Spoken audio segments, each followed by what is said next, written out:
Hi, everyone. I'm here with Ken Braganza, VP of Operations for Designs for Vision. Thanks, Ken, for being here. I want to start by telling you a story about Designs for Vision. Great. I was in practice for a few years, and when I went to when I went to dental school, we were not required to have loupes. As a matter of fact, nobody had it except I think they had a few people had it in the donic department. Um, Mhm. so I was practicing. I was working for someone, and the front desk comes to me and asks me, "Hey, there's a patient on the phone wants to talk to you." And I'm like, "Okay." So I go to the phone, and this patient actually lives in Colorado and is moving to where I am, and trying to answer questions. I asked her, "What can I do for you?" And the first question she asked me was, "Do you wear loupes?" And at the time I Right. wasn't. And I asked her, "Why would you ask?" I'm thinking about it. I wasn't thinking about it at all, to be honest with you. She goes, "Oh, I'm moving from Colorado, and my current dentist said if you're transferring to a dentist, just ask them if they're wearing loupes, because if they're wearing loupes, that means they care about their work."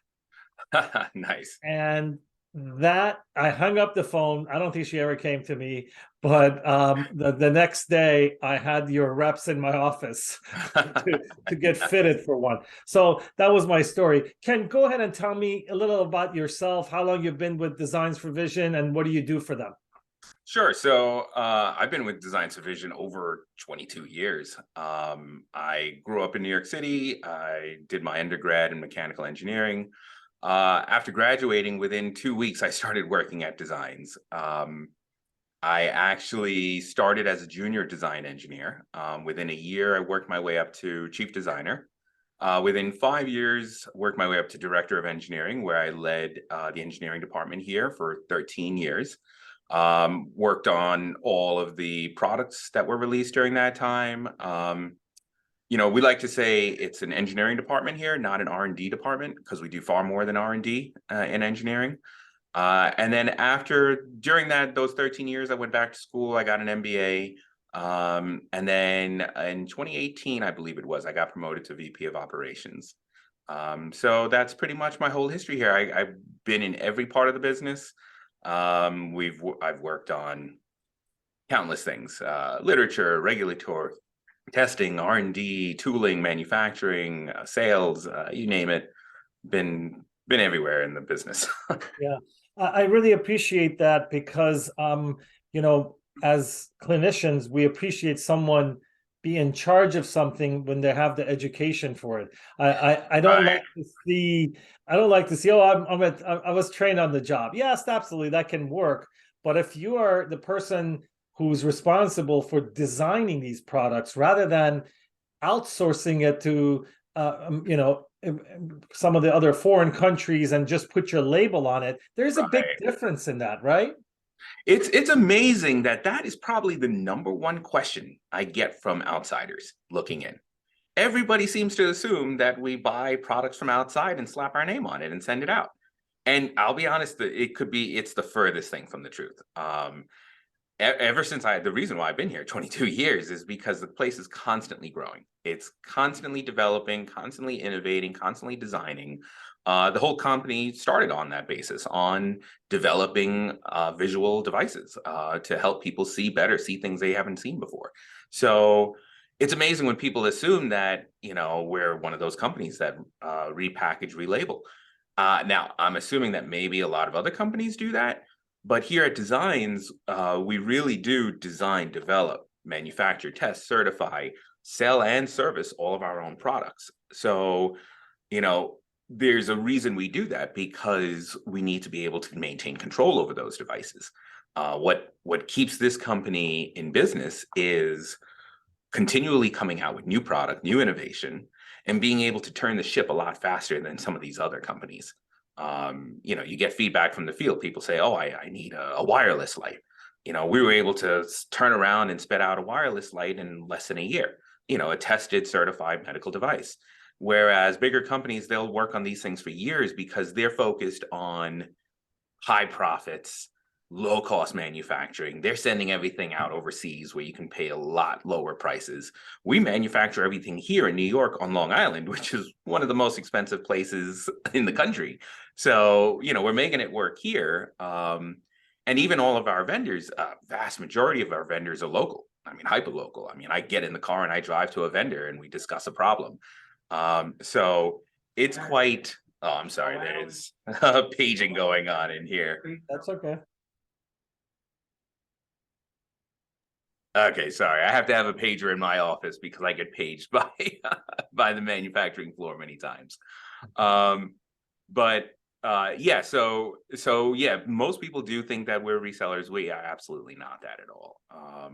Yeah, and I want to kind of I want to address something right in the beginning, because the number one complaint I hear from Designs for Vision, they say, "Oh, customer service is not good." I'm here to say that customer service is great. People who answer the phones and they take care of you. They send me freebie things sometimes. They're Yeah, really good. I think what they don't understand is that these are precision equipment. If you drop your loops, it's going to take time to fix this. So people always complain about the lead time, and they confuse for the repair, and they confuse that with customer service. That is no such thing, right?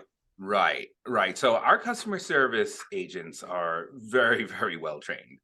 Company's been in business for over 60 years, and we haven't just been developing product lines. We develop solutions for individuals, right? So every single person is different. Everybody has a different requirement. Everybody's face is different. The way they work is different. Their prescription requirements are different. We are a company that will never say, no, we can't really handle that. We were designed as the basis of this company was formed to help the partially sighted see. So we're experts at helping people that have really tough specifications. We're experts at helping them navigate so that when they put it on, they feel comfortable. One of the problems we see is that people keep our products for years, decades, 10, 20 years. We'll get a call. Oh, I bought this pair of loupes 20 years ago. I dropped it. It broke. Can you fix it? Sure, we can fix it. But people become so used to wearing their glasses and they expect to see and put them on and feel a certain way. So being able to reproduce that, 10, 20 years later is quite difficult. So you're right. It is a very detailed, precise device that when we do repair it, you'll be surprised how when we repair things, we fix everything, because we want the customer to put it back on and say, I'm going to wear this another 20 years, and not notice any difference. So yes, I would agree. There's a difference between customer service and the length of time it does take to fix a pair of loupes. We are aware of that, though. We've been working on trying to fix that, trying to remedy that consistently. I came with a solution for you. You don't need to work on that. The Really. solution is have a second pair as a backup. We see that all the time. Yeah.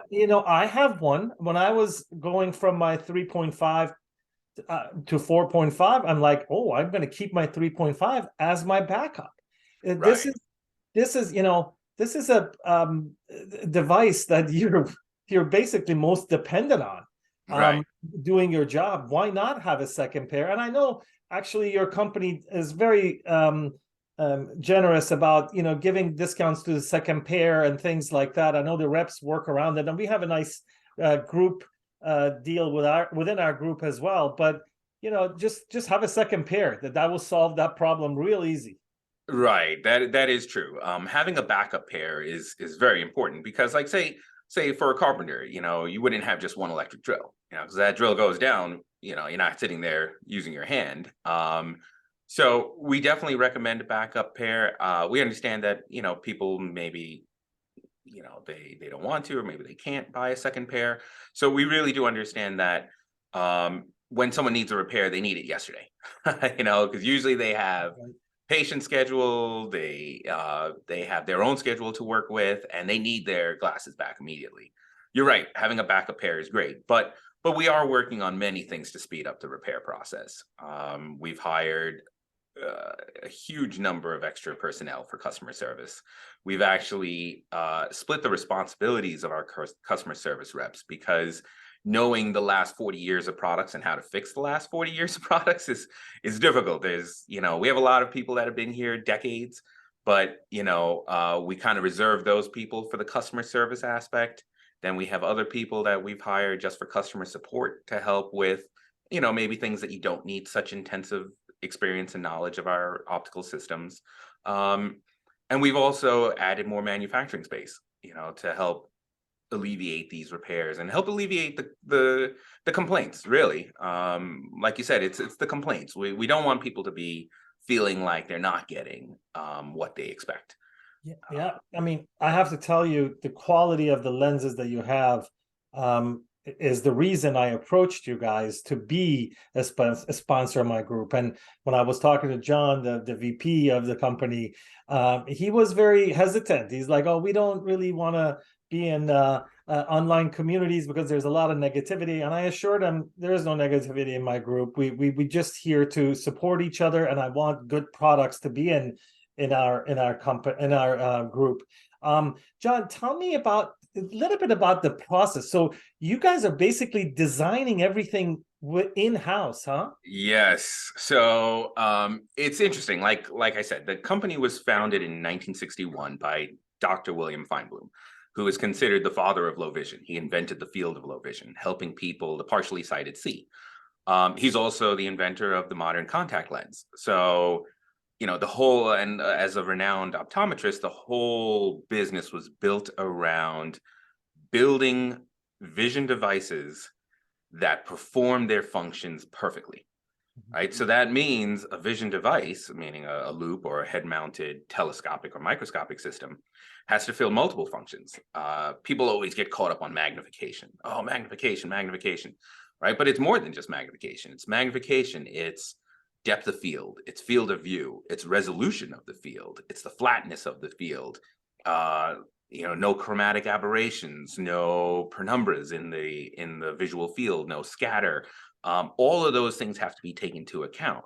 It's not like, so that's why, if you go overseas, you can find, as a manufacturer, I can actually buy telescopes. I can buy loupes from overseas for a fraction of the cost that we pay for them.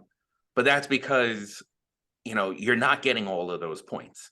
You'll get maybe one or two of them. Great magnification, great field of view, terrible depth of field, terrible light transmission.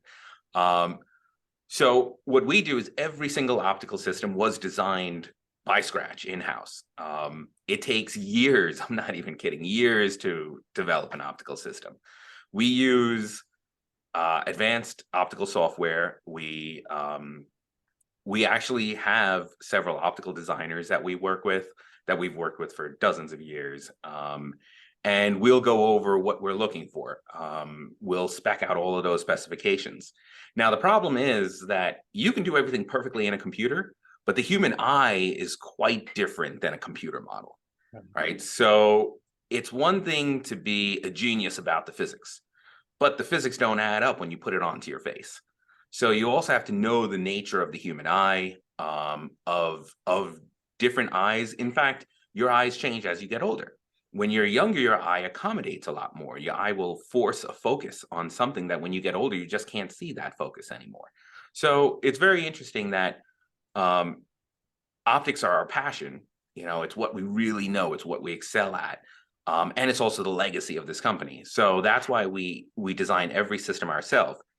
We'll come out with a concept. We'll create some ray traces. We'll come up with a design. We'll actually prototype all the lenses using precision optical glass coatings and so on and so forth. We'll make prototypes, and then we'll test them. We'll send them out into the field. And this process goes over in a circle like 6, 7, 8, 9 times until the final lenses are out and the final design is done. So it's a long, drawn out process, but when we do come out with it, we stand behind it 100% because we made it. We developed it. We knew what it took to get it out there. Yeah, it's great. Again, the quality shows. And as you said it, I don't know how people price things, but if I'm spending, I don't know, $3,000 on a pair of loupes that I bought 20 years ago. I mean, the cost of that is minuscule to how long it's, Right. you know, my 3.5 that I bought probably, I don't know, in the 90s. I don't even remember when. It's still perfectly fine. Right. And that I can use it. So quality matters, and it shows in your product line. Now, speaking of product line, you guys have. I want people to know that, because we as dentists, we think we're the center of the world, but you guys provide these to many different professions, right? A lot of surgeons use your loupes during surgery, correct? Yes. Surgery is where we kind of started with loupes, because the company was founded for low vision devices, and we had patented through the lens devices, going through the lens of your glasses. When that transitioned over into the medical field, we were pretty much one of the first people to bring that type of device into surgery. So yeah, surgery really was kind of where the roots started. It expanded into dentistry. Dentistry is a much larger market than surgery is, but we still have to provide the same level of quality to both, to both fields. We're also in health and beauty market. We're trying to expand markets constantly, trying to bring that level of precision and quality to markets that may need it. So we are expanding as much as we can, but our primary focus is always going to be dental and surgical market. Yes, and I've noticed. I want to touch on this as well. The fact that you and I talked on the phone about this, and this magnification numbers. A lot of people don't understand how arbitrary these numbers are from company to company. I have tested many of these loupe companies. Some of the bigger ones, the big names that are out there. And for example, a 4.5 that I wear with Designs for Vision, it may be the 6.5 of somebody else. So these numbers you can't compare them with each other. You got to work them and see if that's what you're looking for, right? Right. So going back to when we came up with how we determine these specifications, magnification, depth of field, field of view, it was all meant to be functional specifications, specifications that a patient needs to know before they can wear the proper device to help them see again. So when we originally came out with these things, we made them so that you could use those measurements to make your right decision. Over time, especially in the dental field, those kind of measurements became a marketing strategy. It became a marketing ploy. Oh, 3.5, 4.5, 6.0, but where did you get those numbers from? How did you measure those numbers? Magnification is something that can be skewed. It's not so black and white. So say, for example, if you have a telescopic system with a short focal length, right? So say, 6-inch focal length, you will read a higher magnification than if you had that telescope focused at, say, 18 inches, 20 inches, right? So when we measure magnification, we measure it at 16 inches, right? Because that's just how we always measured. It's a good in between dentistry and surgery. But we've been doing it that way since like 1960s. So when we say it's 2.5, we measure everything 2.5 at 16 inches, 4.5 at 16 inches. Now, dentists may put it on, it may work at, say, 13, 14 inches. So it's going to seem great. Magnification may even seem a little bit stronger. But then you have a competitor that may, for marketing reasons, measure their magnification at, say, 6 inches. So now, wow, great, 2.5 at 6 inches. They don't tell you it's at 6 inches. They just say 2.5. So now when you put it on and now you're at 13, 14 inches, it doesn't look like 2.5 anymore, right? Or 3.5 or 4.5. So it's one of those things that, sometimes some companies will use their ability to massage the numbers. They'll never tell you how did they get to those magnification numbers, because then you'll find their tricks. Other companies we found just straight out lie. And I'm not really too sure how they can do that, because we get competitors' glasses all the time. We have trade-in programs and stuff. And of course, we want to see if they're doing anything that, is unique or innovative. But most of the time we look at stuff and we say, boy, you know, how did they say this is a 3.0? There's no way we can hold this telescope where we get 3.0 out of it, you know? So it's really a shame that over the years I've been here, I've seen magnification become this massive marketing ploy. And on the lighting end, I've seen lighting intensity become this massive marketing ploy. I mean, it's wild. I mean, when I started, it was foot candles. Then later it became lux. Then later it became lumens. Now it's like luminous intensity. it's, it's really wild. Yeah, that's why I want people to stick with companies that have history. You guys have been around for 70 years, and Right. you know what you're doing. And so to clarify this for people is that magnification is also a function of how close you are to something. So if you're close to the tooth like this, that 2.5 may look like a 4.5, but you can't sustain this. You have to sit back. Right. But remember that the telescopes are actually set to a working distance. Right. So if like, say, for example, our say 2.5, we say we measured against 16 inches. So if you get a 2.5 at 16 inches, you'll see 2.5. Right. But if say you're a little bit closer, you may see a little bit more magnification. But our measurements were taking at 16 inches. Whereas a competitor may have taken their measurements much, much, much closer, you know. So So if they do it at 6, you have to bring the patient closer to you to focus, right? yes. So the only way you would see if they measured it at 6 inches, who knows? Maybe they measured at 2 inches. The Uh-huh. only way is if you ordered a pair of loupes set at a 2 inch working distance, which is who's going to do So what I want people to understand is that not to just fall for these magnification numbers. These can be manipulated to for marketing reasons, and you need to make sure you're comparing apples to apples. So that brings me to this ergonomic option right. that you guys have. And I have one of you guys were nice enough to make one for me because I didn't really need it. I wanted to test it for the members to see. So you guys made one for me, and I've used it, and it's great. However, you guys only have a 2.5, 3.5, and a 4.5 at the moment, correct? Are you talking about the Infinity View telescope? Yes. Yes, Yes. I believe it's a 3.0, 3.5, and 4.5 at the Oh, moment. 3.0, 3.5, and 4.5. Right. And when I put the 4.5 on, it's not the same 4.5 that I use for designs for vision because I'm sitting further back, correct? Right. That's one of the major things that we ran into on the Infinity View.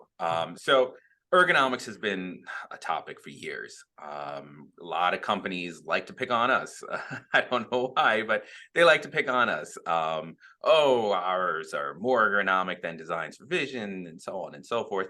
But ergonomics is a very it's not a topic that is black and white, right? Ergonomics is different for everybody. It's not even a scientific term.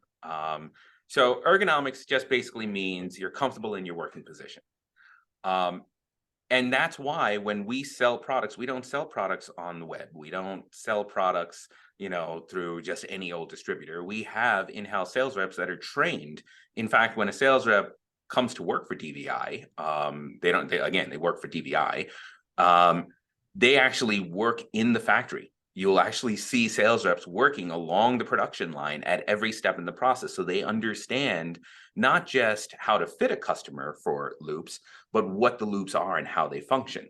So ergonomics are really answered by the sales rep. When they come and they sit with you and they understand your working position, what type of glasses you should wear, how they should sit on your face, and how they should line up with where you want your arms when you're working.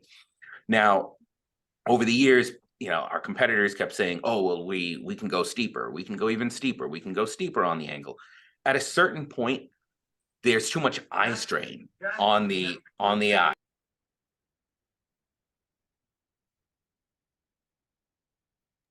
Right. So there's too much strain on the eye because your eye can only comfortably rotate a certain amount. Right. So keeping those telescopes really, really low causes me to look all the way down, which causes eye strain. Right. So, you know, again, it's kind of one of those things where you're always fighting where you say, like, how far do you really want to look down? You know, like, don't you want to be comfortable in your working position? So we came out with the infinity view to answer those people that said, we want it steeper and steeper and steeper. But again, at a certain point, when you go too steep, it's just not comfortable anymore. So we created these infinity views. And what we're doing is it's an expanded field telescope.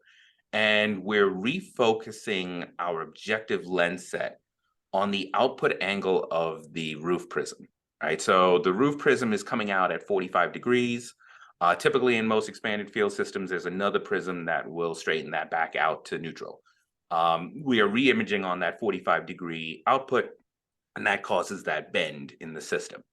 Now, when you put that bend in the system, you're going from a head position that's here to a head position that's here. Now, when we originally developed the product, we said, well, everyone's going to love it. I pick my head up. We didn't realize picking your head up adds, 5-6 inches to that distance. Those 5-6 inches, like we talked about before, is going to affect your magnification because now you're further away from the subject. So that's why we didn't really come out with a 2.5, because we understood that because people pull their head back, they're going to need to move up in magnification to see that same image that they're used to. So it was one of those things that we wanted to give people that neutral head position, get their head up, shoulders up, back. But again, by doing that, that took a huge toll on the focal length, which again affects your magnification. Mm-hmm. So we do tell people, try to go up in magnification when you're going into infinity, so that you can kind of compensate for that.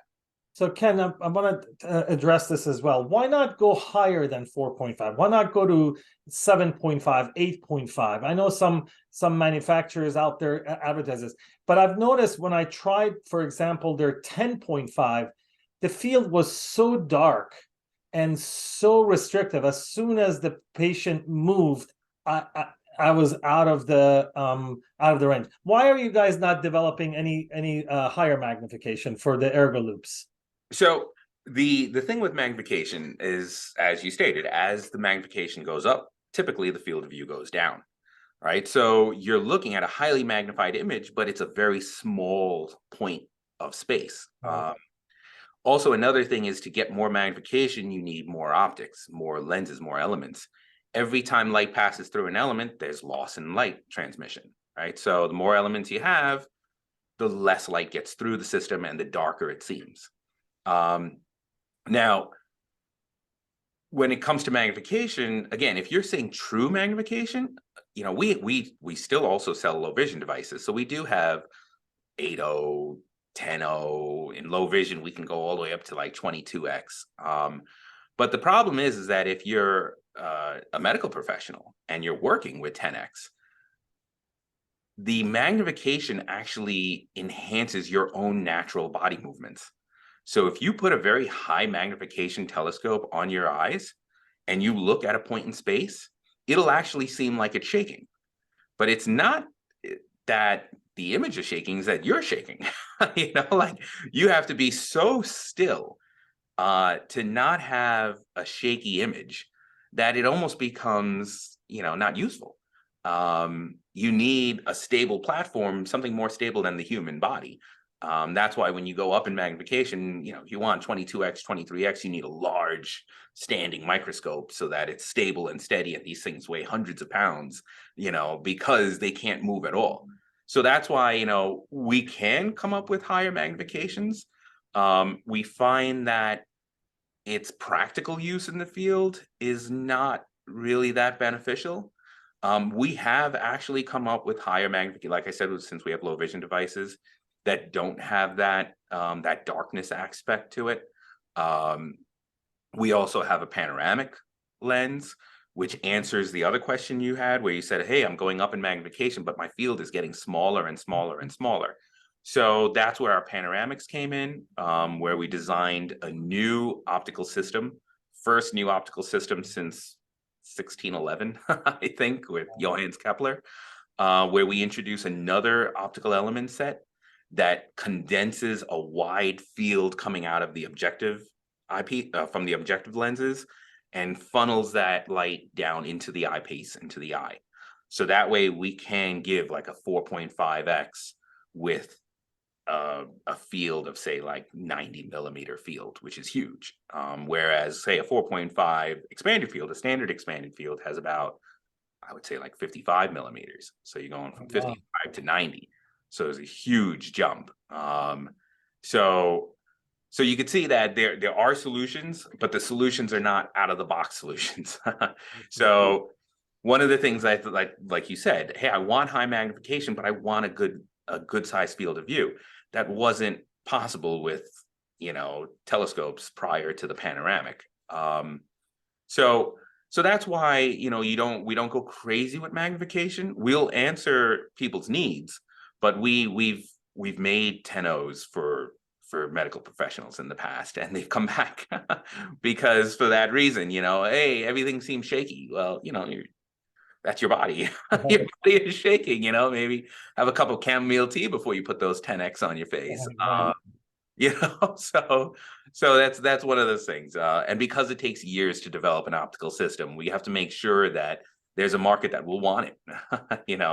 Yeah. Are you guys planning to add to the infinity view line as far as magnification goes, or is 4.5 is where you want to be at this time?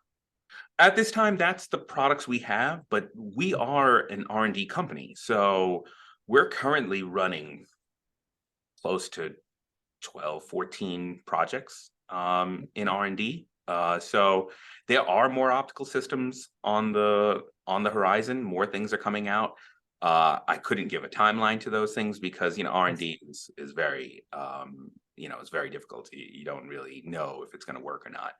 But yeah, there are plenty more optical systems on the horizon. Yeah, and I want to tell you that in my group, I tell people, if you're going with the 4.5, you should expect to be at around 3 to 3.5 that your regular loupes. Am I accurate by saying that? Wait, say that one more time. When you're going to 4.5. When you're going to the 4.5 of the infinity view, which is the ergonomic one, you're about the 3 to 3.5 of the regular loupes that you have had. Right. I wouldn't say the magnification is less, but because the focal length is longer, you should definitely bump up in magnification, at least half a power. Right. But like you said, if you're used to 3.5 and you're going to go to the infinities, maybe go to a 4.5. 4.5. And that's what I tell them. I tell them if you're a 2.5 and you go to a 3.5 of the infinity, you should be in the same. If you want to upgrade, you go to the 4.5. And one of the beautiful things that I love about this infinity view is the lightness of the loupes. That boy, it's so lightweight, and my neck appreciates it at the end of the day. Nice. Yeah, that was one of the driving factors behind it too, being very, very light. We know we get told that primarily in dentistry. It used to be something that in surgery, the big concern was, I've got a long surgery, I'm holding my neck down in one position, very long time, gives me a lot of problems with my neck. But in actuality, dentists have a far worse time with it. Right. Because you're spending all day, not just one operation, all day in that position. And there's also a lot more head movement in dentistry, we've noticed, than in surgery, where in surgery, you're pretty fixed in your position, where in dentistry, you're constantly moving and looking and bending. So yeah, in dentistry, we're really trying to focus on lightweight. Right. And your lighting solutions, you still have two kinds, right? The wired and the wireless, correct? Yes, both of those kinds, we employ our HDI technology. We whenever we innovate, we always patent. So currently, Design Vision has a couple hundred patents with close to about 100 that are active. But when we came out with HDI, we knew we were onto something big, so we patented that right away. What is that? What is HDI? Tell me about that. Sure. So we call it high definition imaging, but what we're doing is, again, everything boils down to quality, precision, and high-end materials. So we were always in light sources, fiber optic light sources, where you have a large, powerful arc lamp sitting on a rolling cart, pours immense amount of light down a fiber optic cable, and then you only have a tiny little illuminator, basically. It was just a lens and a mirror that transmitted that light. Moving into LEDs, right, you have to have that same energy source. That you used to have a large arc lamp sitting on a cart. Now, with an LED, LED is great. It produces a lot of light, but LEDs don't produce focused light. They produce scattered light. They produce light in all directions. So if you look at the diode, the actual photo emitting surface, that surface is emitting photons in all different directions. So what we need to do is we need to gather those photons and point them in the right direction. So for us, we understand that when you're dealing with light, light is like a high power stream of water. You put your hand in front of it, water splashes all over the place. But if you could put gentle curves and manipulate that water, you can get it to where you need it to be. So photons are the same thing. So what we do is we use optical elements, we use apertures to basically to cut off the scatter of light. Then we use very, very high index glass to bend that viewing angle of the LED, the photons that are coming out, and to bring those photons in closer. Then we use, again, more high index glass and coatings to re-image that light and transmit that light to the working field. So what you wind up with is a very tight beam of light with an even spread throughout the field. And all of that intensity is traveling a very far distance. So if you notice, if you took our light and you turned it on outside at night and you shine it, you'll see how far it actually goes, because those photons are concentrated into a funnel, basically. And that's what that HDI is.